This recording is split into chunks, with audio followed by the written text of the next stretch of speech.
மக்களே, ஆந்திராவுல இருக்கக்கூடிய காக்கிநாடா அப்படின்ற அந்த டிஸ்ட்ரிக்ட்ல ஒரு வில்லேஜ்ல 2 வயசு குழந்தை ஜானவி அப்படிங்கிற அந்த குழந்தை காணாம போய் இன்னியோட சேர்த்து கிட்டத்தட்ட 19 நாள் ஆயிருக்குங்க. இப்போ வரைக்கும் அந்த குழந்தை சம்மந்தப்பட்டு எந்த ஒரு அஃபிஷியல் டீட்டெயில்ஸும் கிடைக்கவே இல்ல. எங்க இருக்கு? என்ன பண்ணுது அந்த பாப்பா? அப்படின்ட்டு அஃபிஷியலா எந்த ஒரு நியூஸுமே வரல. அந்த பாப்பாக்கு என்னதான் நடந்தது அப்படின்ட்டு. ஆனா, அவங்களுடைய செய்தி ஊடகங்கள்ல சில சில நியூஸ் எல்லாம் பயங்கரமா ஓடிக்கிட்டு இருக்கு. ஸோ அந்த அப்டேட்ஸ் எல்லாம் உங்ககிட்ட குடுத்துடுறேன். அதுக்கப்புறம் அவங்க அம்மா ஹெல்த் ரொம்ப பயங்கரமா மோசம் அடைஞ்சிருக்குங்க. ஸோ அத பத்தியும் பார்த்துடலாம். இன்னொரு பக்கம் ஒரு ஆஸ்ட்ராலஜர் வந்து அவங்களுடைய அம்மா, அப்பா கிட்ட வந்து பேசியிருக்காரு. அவர் சில விஷயங்களை வந்து பேசியிருக்கிறது இந்த இடத்துல வந்து ஒரு சிலர் அதை வந்து கேலி பண்ணிட்டு இருக்காங்க, விமர்சனங்கள் பண்ணிட்டு இருக்காங்க. ஸோ அவற்றையெல்லாம் பத்தி தான் இன்னைக்கு இந்த வீடியோல உங்ககிட்ட வந்து சொல்லப் போறேன். இப்போ இருக்கக்கூடிய மேஜர் அப்டேட்ஸ் இந்த ஞானேஸ்வரி அப்படிங்கிறது அந்த ஜானவி பாப்பா தொலைஞ்சு போச்சு பார்த்தீங்களா? ஸோ இதுல இருக்கக்கூடிய இப்ப ரீசென்ட் அப்டேட்ஸ் எல்லாம் உங்ககிட்ட இந்த வீடியோல வந்து நான் சொல்லிடுறேன் மக்களே. வணக்கம் மக்களே, நான் உங்க கோகுல். இது உங்க கூகுள் டேக். இது போன்ற கரண்ட் அஃபேர்லாம் நீங்க தெரிஞ்சுக்கணும்னா கோகுல் டேக் சேனலை சப்ஸ்கிரைப் பண்ணிக்கோங்க. அதாவது அந்த ஆந்திர பிரதேஷ் மாநிலத்தில் இருக்கக்கூடிய காக்கிநாடா அப்படின்ற அந்த டிஸ்ட்ரிக்ட்ல இருக்கக்கூடிய சிஹெச் அக்ரஹாரம் அப்படிங்கிற அந்த வில்லேஜ்ல 2 வயசு பாப்பா தொலைஞ்சு போய் இன்னியோட 19 நாள் ஆயிட்டு இருக்குங்க. ஸோ இதுவே நம்மளுக்கு வந்து ஒரு பயங்கர மன கஷ்டமா இருக்கு. நம்மளுக்கே எப்படி ஒரு தேர்ட் பர்சனா நம்மளுக்கே ரொம்ப கஷ்டமா இருக்கு. அவ்வளோ ஃபீல் பண்ணிக்கிட்டு இருக்கோம். ஆனா பெத்த வயிறு சும்மாவாங்க இருக்கும். எவ்வளோ கஷ்டப்படுவோம் அந்த பாப்பாவை நினைச்சு. ஸோ அவங்க அம்மா ரொம்ப பயங்கரமா மனசு கஷ்டப்பட்டுருக்காங்க. அது மட்டும் இல்லாம அவங்களோட ஹெல்த் ஒரு கட்டத்துல ரொம்ப மோசமடைஞ்சு இப்போ ஹாஸ்பிட்டல்ல அவங்க வந்து இருந்துகிட்டு இருக்காங்க. அவங்க இப்ப ரீசென்ட்டா அவங்க பாப்பாவ நினைச்சு அவங்க எப்படியெல்லாம் ஃபீல் பண்ணியிருக்காங்கன்றத பத்தி உங்ககிட்ட வந்து சொல்லிடுறேன். ஏன்னா இந்த இடத்துல வந்து நெறைய பேர் வந்து அவங்க அப்பா, அம்மா மேல வந்து டவுட்டா இருக்கு ப்ரோ. அவங்க அப்பா, அம்மாவ வந்து விசாரிக்கணும் அப்படின்ட்டு சொல்லியிருந்தீங்க. தப்பு கிடையாது. எல்லாரும் ஒரு கோணத்துல வந்து விசாரிக்கப்பட வேண்டியவர்கள் தான். ஏன்னா ஒரு கிரைம் நடந்ததுன்னா. தப்பு இல்ல. சொன்னதுல தப்பு இல்ல. பட் அவங்க தான் அதில சஸ்பெக்ட்டான்னு பார்க்கும்போது கிடையாது. ஜஸ்ட் அசம்ப்ஷனோ வெறும் நம்மளுக்கு ஒரு சந்தேகம் தான் நிலவுது. ஸோ மோஸ்ட்லி அவங்க இருக்க மாட்டாங்க. ஏன்னு சொல்றேன்னு பார்த்துக்கோங்களேன். இப்போ நான் சொல்றேன், அந்த தாய் வந்து ரொம்ப பாவங்க. ஏன்னா அவங்களுக்கு ரீசென்ட்டா அந்த குழந்தை அந்த காணாம போன அவங்க 2 வயசு பாப்பாவ நினைச்சு நினைச்சு கடுமையான தலைவலி என்பது ஏற்பட்டிருக்கு. ஸோ அதுக்கப்புறம் ஹாஸ்பிட்டல்ல கூட்டு போயிட்டு சேர்க்குறாங்க. அவங்களுக்கு அந்த சலைன் அப்படின்ட்டு சொல்லப்படக்கூடிய அந்த குளுக்கோஸ் போன்ற விஷயங்கள் வந்து ஏற்றப்படுது. ஸோ அது மட்டும் இல்லாம கூட இருக்கிறவங்கலாம் சொல்றாங்க, அவங்க வந்து கிட்டத்தட்ட 19 நாள் ஆயிட்டு இருக்கு இல்லையா? பாப்பா தொலைஞ்சு. இப்போ வரைக்கும் சரியா சாப்பிடுறதே கிடையாது அப்படின்ட்டு சொல்லிட்டு இருக்காங்க. இன்னொரு பக்கம் அவங்களுடைய வீட்டு பக்கத்துலலாம் போயிட்டு எ அந்த குழந்தைய வந்து தெலுங்குல சொல்லி கூப்பிடுவாங்க இல்லையா? எ எங்கம்மா இருக்க? எங்கம்மா இருக்க? அப்படின்ட்டு அவங்க வீட்டு பக்கத்திலேயே தேடி திரிஞ்சிருக்காங்க. இது மட்டும் இல்லாம அவங்களுடைய வீட்டுக்கு ஜானவி அவர்களுடைய வீட்டுக்கு நெறைய ரிலேஷன்ஸ் வந்து வந்து ஆறுதல் சொல்ல வருவாங்க இல்லையா? நெறைய உறவினர்கள் வருவாங்க, கிராமவாசிகள் வருவாங்க. அப்படி வரவங்கள அவங்க வந்து கட்டி அணைச்சுக்கிட்டு அவங்க வந்து அழுவுறாங்களாம். என் பிள்ளை வந்து சரியா சாப்பிட்டாளா? இல்லையான்றது எனக்கு வந்து தெரியல. ஆ நான் எப்படி சாப்பிடுவேன்? அப்படின்ட்டு அவங்கள கட்டி பிடிச்சுட்டு ஒரே அழுகையா அழுது தள்ளிட்டு இருக்காங்களாம் அவங்க. ஸோ அதனால அவங்களுக்கு வந்து செம ஹெல்த் இஷ்யூ வந்து ஏற்பட்டிருக்கு. அது மட்டும் இல்லாம நைட்ல ஆனா ஒரே புலம்பலாம் அவங்க. என் பாப்பா இப்ப சாப்பிட்டாளா? இல்லையா? அவ என்ன பண்ணிக்கிட்டு இருக்கா? அவளுக்கு பசிக்குமே! அவங்க கூட இருக்கிறவங்க சாப்பாடு ஊட்டியிருப்பாங்களா? ஊட்டியிருக்க மாட்டாங்களா? அப்படின்ட்டு கதறி கதறி அழுவுறாங்களாம். இன்னொரு பக்கம் வந்து ஞானேஸ்வரி, ஞானேஸ்வரி அப்படின்ட்டு அவங்க வந்து புலம்புறாங்களாம். ஸோ இதுதாங்க இப்போ அவங்களுடைய அம்மா தரப்பு இருக்கக்கூடிய நியூஸ். இதெல்லாம் கேள்விப்படும்போது எவ்வளோ மனசுக்கு கஷ்டமளிக்குதா? உண்மைதானே. ஒரு நம்மளுக்கு ஒரு ஒரு குழந்தை காணாம போனது, நம்மளுக்கு அது ஒரு நியூஸு. நம்ம ஒரு மனிதாபிமானத்துல நம்மளுக்கு அவ்வளோ கஷ்டமா இருக்கு. ஹியூமன்ஸா. ஆனா பெத்த வயிறு அது எவ்வளோ பெரிய ஒரு கஷ்டத்தை வந்து தரும். ஏன்னா குழந்தைய 9 மாசம் சுமந்து 10 மாசம் கிட்ட சுமந்து பெற்றெடுத்து அது அழகா அரவுண்ட் ஒரு 3 வயசுக்கு வர வரைக்கும் இன்னும் கொஞ்ச நாள்ல அந்த குழந்தைக்கு 3 வயசு ஆகப்போகுது. அது வரைக்கும் வளர்த்து அது ஆல்மோஸ்ட் வாய் திறந்து கூட பேசும். அந்த அளவுக்கு கொண்டு வந்திருக்கக்கூடிய தாயோடைய பாசம் எப்படிங்க இருக்கும்? ஸோ இதனால அவங்க ரொம்ப மனசு கஷ்டப்பட்டு அழுவுறாங்க. அது ஒரு மாரி ஹெல்த் இஷ்யூ ஆயிடுச்சு. அது மட்டும் இல்லாம அங்க இருக்கக்கூடிய அவங்க அம்மா, அப்பா உறவினர்களே சொல்றாங்க. நெறைய பேர் வந்து அந்த குழந்தையோட அம்மா, அப்பாவான இந்த பவானி மற்றும் இந்த கணேஷ் அப்படின்கின்றவங்கள வந்து சந்தேகப்படுறாங்களாம். ஸோ கமெண்ட் செக்ஷன்லயே நம்ம நம்ம மக்களே இங்க நெறைய பேர் வந்து சொல்லியிருந்தாங்க. அவங்க அம்மா, அப்பா மேல சந்தேகமா இருக்கு. அவங்கள வந்து விசாரிக்கணும் போலீஸ் அப்படின்ற மாரி சொல்லியிருந்தோம் இல்லையா? அதே மாரி தான் அவங்க தெலுங்கு ஸ்டேட்ல இருக்கக்கூடிய ஒரு சிலர் வந்து அவங்க அம்மா, அப்பாவுக்கு எதிராக கமெண்ட்ஸ வந்து பதிவு பண்ணியிருக்காங்க. அவங்க அம்மா, அப்பா மேல சந்தேகம் இருக்கு. அவங்க அலட்சியமா இருந்திருக்காங்க அப்படின்ட்டு பல்வேறு கேள்விகளை வந்து எழுப்பி அவங்களுடைய மனச வந்து தொலைச்சிருக்காங்க. ஸோ இதுவும் ஒரு பக்கம் வந்து ஷேர் ஆயிட்டு இருக்கு. ஸோ இதை ஒரு பக்கம் நிறுத்துவோம். ஏன்னா இந்த இந்த கேஸ்ல மட்டும் பார்க்கும்போது பல்வேறு கோணங்கள்ல இந்த கேஸ் வந்து பார்க்கப்பட்டு வந்துகிட்டு இருக்கு. அதனால நம்மளயும் சரி, அங்க ஆந்திராவுல இருக்கக்கூடிய ஒரு சிலரும் சரி. ஸோ இத வந்து பல்வேறு விதமாக பேசுறாங்க. அப்படி இருக்கலாம், இப்படி இருக்கலாம், இப்படி போயிருக்கலாம் அப்படின்ட்டு பல்வேறு விதமாக பேசிக்கிட்டு இருக்காங்க. ஸோ இதுக்கு வந்து ஒரு ஃபுல் ஸ்டாப் வைப்போம். அசம்ப்ஷன வந்து அடுக்க வேணாம். இப்போ கேஸ் வந்து இன்வெஸ்டிகேஷன் நோக்கி போயிட்டு இருக்கு இல்லையா? ஸோ அந்த ரிப்போர்ட்ஸ் வரட்டும். ஸோ இந்த இடத்துல வந்து அம்மா, அப்பா இது போன்ற நபர்களை வந்து ஏதோ ஒரு ரீசனுக்காக குறை சொல்றது, இந்த இடத்துல வந்து நிறுத்திக்கலாம் அப்படின்ற மாரி தான் இந்த கேஸ்ல வந்து சொல்ல தோணுது. ஏன்னா, அவங்க அந்த அளவுக்கு இப்போ ஹெல்த் இஷ்யூஸ் வந்து ஏற்பட்டிருக்கு. ஸோ யோசிச்சு பாருங்க. தப்பே செய்யாதவங்க அதுக்கான தண்டனைய அனுபவிச்சா, அது எவ்வளோ பெரிய ஒரு பாவம். கரெக்ட்டு தானே? இன்னொரு பக்கம் இந்த கேஸ்ல இன்னும் சில விஷயங்கள் வந்து பேசப்பட்டு வந்துகிட்டு இருக்கு. அதுலயும் கேட்கும்போது தான் இன்னும் தூக்கி வாரி போடுதுங்க. அவங்களுடைய மீடியா சைட்ல தான் இதெல்லாம் பேசிக்கிட்டு இருக்காங்க. அவ்ளோ பேசிக்கிட்டு இருக்காங்க. அதுல அவங்க என்ன சொல்றாங்கன்னா, பாப்பாவ வந்து போலீஸ் கண்டுபிடிச்சுட்டாங்க. கண்டுபிடிச்சுட்டு அவங்களுடைய அம்மா, அப்பா கிட்ட ஹேண்ட் ஓவர் பண்ணல. போலீஸ் இத வந்து பல கோணங்கள்ல வந்து விசாரிச்சுட்டு வராங்க. அந்த குழந்தைய கடத்துனது யாரு? அந்த கடத்தல் பின்னாடி என்ன மோட்டிவ் இருக்கு? இது பெரிய கேங்கா? இது என்ன மாரி கதை? அப்படின்றதுக்காக குழந்தைய அம்மா, அப்பா கிட்ட ஹேண்ட் ஓவர் குடுக்காமயே இவங்க இந்த கேஸ வந்து விசாரிச்சுட்டு வராங்க. அப்படின்ட்டு பேசிட்டு வராங்க. இது திருப்பியும் சொல்றேன். இதுல முழுக்க முழுக்க இதுல என்ன பொறுத்தவரைக்கும் அப்படியெல்லாம் இருக்காது. ஏன்னா, இப்போ ஹைகோர்ட்டா இருக்கட்டும், அவங்களுடைய கவர்மெண்ட்டா இருக்கட்டும், பல கேள்விகளை கேட்டுட்டு வராங்க. எப்போ பாப்பாவ கண்டுபிடிச்சு அம்மா, அப்பா கிட்ட தர போறீங்க அப்படின்ட்டு இப்படி கொஸ்டின் கேட்டுன்னு இருக்காங்க. போலீஸ் எப்படி அப்புறம் கிட்னாப்பர்ஸ வந்து பிடிக்கணும் அப்படின்றதுக்காக பாப்பாவ பிடிச்சு வெளில சொல்லாமயே இருப்பாங்களா? ஆனா, போலீஸ் டிபார்ட்மெண்ட் மௌனம் என்பது காத்துக்கிட்டு இருக்காங்க. இது உண்ம. பெருசா பேசல. பெருசா எந்த ரிப்போர்ட்ஸ பத்தியும் பேசல. எதுவுமே சொல்லல. அமைதியா இருக்காங்க.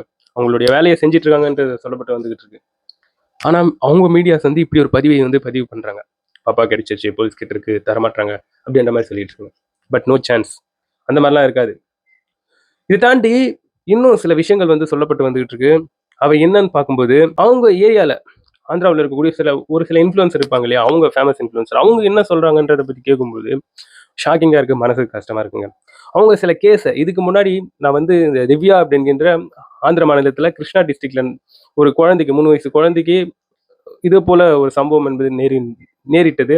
அந்த குழந்தை காணாம போச்சு. இப்போ வரைக்கும் கண்டுபிடிக்கல அந்த குழந்தைய அப்படின்ற ஒரு கேஸ பத்தி நான் சொல்லியிருந்தேன் இல்லையா? ஸோ அந்த கேஸையும், இந்த ஜானகி பாப்பாவுடைய கேஸையும் சேர்த்து வச்சு பேசி, இந்த ஜானகி பாப்பா கிடைக்கிறது டவுட்டு தாங்க. ஸோ இப்போ போலீஸ் பார்த்தீங்களா, அந்த தோட்டத்தில தேடக்கூடிய அந்த பணிய வேற அப்படியே விட்டுட்டாங்க. ஸோ அதுக்கப்புறம் இவங்க வந்து இந்த ஃபைல தூக்கி ஓரமா போட்டுருவாங்க. இந்த கேஸ குழந்தை காணாம போன கேஸ்ல சேர்த்துருவாங்க. குழந்தை காணாம போயிருக்கு. ஸோ கண்டுபிடிச்சு தரோம் அப்படின்னு சொல்லி இத வந்து கிடப்புல போட்டுருவாங்க. ஸோ இது வந்து இந்த கேஸ் வந்து ஸ்லோ ஆயிடும். அப்போ 2025வது வருஷத்துல திவ்யா அப்படின்ற அந்த பாப்பா காணாம போகும்போது இப்படிதான் போலீஸ் ஃபர்ஸ்ட்ல வந்தாங்க. தேடி தேடி பார்த்தாங்க. அதுக்கப்புறம் பாப்பா மிஸ்ஸிங் ஆயிருக்கு அப்படின்ட்டு கேஸ ஃபைல் பண்ணி அத வந்து கிடப்புல போட்டாங்க. அதே மாரி தான் இந்த கேஸும் போக போகுது அப்படின்னு சொல்றாங்க. ஷாக்கிங்கா இருக்கு. பயங்கர ஷாக்கிங்கா இருக்கு. ஆனா, அன்னைக்கு அந்த திவ்யா பாப்பாக்கு நேரிட்ட அந்த சம்பவத்துல இவ்ளோ பெரிய ஒரு மீடியா சப்போர்ட் கிடைக்கலங்க. இப்போ இந்த பாப்பாக்கு வந்து இவ்ளோ பெரிய மீடியா அட்டென்ஷன் கிடைச்சிருக்கிறது, இந்த பாப்பா கேஸ்ல மிகப்பெரிய ஒரு பிளஸ். ஸோ தமிழ்நாடு இல்லாம நெறைய நம்ம இந்தியாவுல இருக்கக்கூடிய எல்லாருமே இத பத்தி பரவலாக பேசிட்டு வராங்க. இந்த நியூஸ. அவ்ளோ ஹை ப்ரொஃபைல் கேஸா மாறி இருக்கு. ஸோ அப்போ இந்த கேஸ வந்து திவ்யா கேஸ் மாரி அவ்ளோ ஈஸியா விட மாட்டாங்க. ஏன் என்னுடைய தாட்ல இருந்து நான் சொல்றேன். ஏன்னா சுப்ரீம் கோர்ட் இந்த இடத்துல வந்து கேள்வி கேட்டிருக்கு. Deputy chief minister Pawan Kalyan அவர்கள் வேற இது சம்பந்தப்பட்டிருக்கக்கூடிய டீட்டெயில்ஸ வேற அப்பப்போ அவர் வந்து வாங்கியிருக்காரு. அப்போ இந்த கேஸ் வந்து அவ்ளோ ஹை ப்ரொஃபைலா இருக்கு. இத்தனை பேர் இன்வால்வ் ஆயிருக்காங்க. கடைசியில இத வந்து கைவிட்டாங்கன்னு வைங்களேன், பாப்பா மிஸ்ஸிங் ஆயிடுச்சு. மெதுவா தேடி தருவோம் அப்படின்ற அந்த கோணத்துல போமாட்டாங்க. இது அசிங்கம். ஏன்னா இப்பயே 19 நாள் கிட்ட ஆயிடுச்சு. நெறைய பேர் வந்து கேள்விகள கேட்க தொடங்கிட்டாங்க. ஏங்க கேஸ் எடுத்துட்டு வந்து இங்க தமிழ்நாடு போலீஸ் கிட்ட குடுத்துருங்க. இல்லன்னா அங்க வேற மாநிலத்தில இருக்கக்கூடிய போலீஸ் கிட்ட குடுத்துருங்க. என்னங்க நீங்க இத்தன நாள் 19 நாள் சம்திங் பாப்பாவ கண்டுபிடிக்கிறதுக்கு எடுத்துக்கிறீங்க அப்படின்ட்டு பல பேர் பல கேள்விகளை வந்து அடுக்க ஆரம்பிச்சுட்டாங்க. அப்படி இருக்கும்போது போலீஸ் கண்டிப்பா இத வந்து லேசுல விட மாட்டாங்க. ஸோ சாதாரண ஒரு மிஸ்ஸிங் கேஸ் போல மாரி இத வந்து எடுத்துக்க மாட்டாங்க. இதுக்கு மீடியா அட்டென்ஷன் செம்மையா கிடைச்சிருக்கிறதாலே கண்டிப்பா இதுல இருக்கக்கூடிய அந்த எண்ட பார்க்காம விட மாட்டாங்க போலீஸ். ஸோ அதுதான் இந்த இடத்துல வந்து எனக்கு சொல்ல தோணுது. ஏன்னா, இப்போ ஆந்திராவுல இந்த பாப்பா சம்மந்தப்பட்டு எந்த விஷயம் நடந்தாலும் அடுத்தடுத்து பிரேக்கிங் நியூஸா போட்டுன்னு வராங்க. 24/7ல அத வந்து ஃபாலோ பண்ணிட்டு வராங்க. பேசினதே கிட்டத்தட்ட 10 ஹவர் 15 ஹவர் அப்படி பேசி தள்ளி போயிட்டே இருக்காங்க. வியூஸ் அந்த அளவுக்கு போய்க்கிட்டு இருக்கு. இந்த பாப்பா கேஸ் அவ்வளோ உற்று நோக்கிட்டு இருக்காங்க. அதனால அவ்வளோ லேசுல இத வந்து விடமாட்டாங்க. இன்னொரு பக்கம் இன்னொரு ஆஸ்ட்ராலஜர் வந்து அந்த ஜானவி அவர்களுடைய அம்மா, அப்பாவ பார்த்து பேசியிருக்காங்க. அவரு சில விஷயங்களை வந்து சொல்லியிருக்காரு. அதுல பெருசா நம்மளுக்கு உடன்பாடு கிடையாது. நீங்க அத எப்படி எடுத்துப்பீங்கன்னு தெரியல. பட் என்னால நம்பவே முடியல. அவர் பாட்டுன்னு வந்து நெறைய விஷயங்கள கேட்டு, அவர் வந்து நெறைய விஷயங்கள வந்து சொல்லியிருந்தாரு. ஸோ அதெல்லாம் உங்ககிட்ட இப்ப நான் சொல்லிர்றேன். அதாவது பெயரு, நட்சத்திரம், டீட்டெயில்ஸு அதான் ஆஸ்ட்ராலஜர் பேசிக்கா என்னென்ன வாங்குவாங்களோ அதெல்லாம் வாங்க சொன்னார். வாங்கிட்டாரு அவரு. வாங்கின பிறகு 1லிருந்து 10க்குள்ள ஒரு நம்பர் சொல்லுங்க அப்படின்னு சொன்னாரு. அவங்களுடைய அப்பா 1லேருந்து 10க்குள்ள ஒரு 3 வாட்டி ஒரு 3 நம்பர் சொன்னாரு. எல்லாத்தையும் கூட்ட சொன்னாரு. அது வந்து உன் வயசா? அப்படின்ற மாரி கேட்டு இருந்தாரு. அதுக்கப்புறம் அவர் சில கொஸ்டின்ஸ வந்து அவங்களுடைய அந்த பாப்பாவுடைய அப்பா கிட்ட பேசியிருந்தாரு. "நீங்க அப்பப்ப வீட்ட விட்டு வெளிய போவீங்களா?" அப்படின்ற மாரி கேட்டிருந்தாரு. அதுக்கு அவங்க அப்பா ஆமான்னு தான் சொல்லியிருக்காரு. இந்த மாரி ஸ்டாண்டர்டா வெளிய போகக்கூடிய பழக்கம் உடையவரா நீங்க? அப்படின்ற மாரி கேட்டாரு அந்த ஆஸ்ட்ராலஜரு. அதுக்கப்புறம் உங்களுக்கு இந்த சூதாட்டம், கேமு இது போன்ற விஷயங்கள்ல ஈடுபாடு இருக்கா? அப்படின்னு கேட்டிருக்காரு. உங்களுக்கு யாராச்சும் பெஸ்ட் ஃப்ரெண்ட் யாராச்சும் இருக்காங்களா? அப்படின்ற மாரி கேட்டிருக்காரு. அவர் சொன்னதிலேயே இதுதாங்க என்னால வந்து நம்ப முடியுது. அது என்னன்னா, நீங்க அலட்சியமா இருந்திருக்கீங்க பாப்பா விஷயத்துல. குழந்தைய கூட்டு போய் உள்ள விடுறீங்க. அது வெளிய வருது. "உள்ள போ, உள்ள போ" அப்படின்ட்டு சும்மா வாயளவுல சொல்லிட்டு நீங்க பாட்டுக்கு கிளம்பி போயிட்டீங்க. ஸோ அந்த அலட்சியம் என்பது உங்ககிட்டயும், உங்க ஒய்ஃப் கிட்டயும் இருக்கு அப்படின்னு சொல்லியிருக்காரு. இவரு சொன்னதுல எனக்கு பெருசா உடன்பாடு கிடையாது. இதுல நம்மளுக்கு பெருசா அந்த அளவுக்கு இன்ட்ரெஸ்டும் கிடையாது. ஆனா, இந்த விஷயத்த கண்டிப்பா அவர் சொன்னது கரெக்ட் தாங்க. இன்னொரு பக்கம் கைரேகைய வாங்க பார்க்குறாரு. அதுக்கப்புறம் டேட் அண்ட் டைம் எல்லாம் சொல்றாரு. அது எதுக்கு சொல்றாருன்னா, அந்த பாப்பா எப்ப திரும்பி வரும்? என்ன கதைன்றத பத்தியெல்லாம் சொல்றாரு. அதுக்கப்புறம் அ இந்த ஸ்டேட்டுக்கு கண்டிப்பா நான் வந்து ஒரு நல்ல பெயர் வாங்கி தருவேன். அப்புறம் அவர் வந்து ஃபோன் நம்பர் சொல்றாரு. ஃபுல்லா அவரு பிசினஸ் சார்ந்த ஃபுல்லா போடுறாரு அதுக்கப்புறம். ஸோ இந்த மாரி அவர் வந்து அவங்களுடைய அம்மா, அப்பா கிட்ட பல கேள்விகள கேட்டு மந்திரமெல்லாம் சொல்லி முடிக்கிறாருங்க. ஸோ அந்த ஆஸ்ட்ராலஜர். இதுவரைக்கும் தான் நடந்து முடிஞ்சிருக்கு. லாஸ்ட்டா இப்ப நான் சொன்ன அப்டேட்ஸ் தான் இந்த பாப்பாவுடைய கேஸ்ல வந்து நடந்து முடிஞ்சிருக்கு.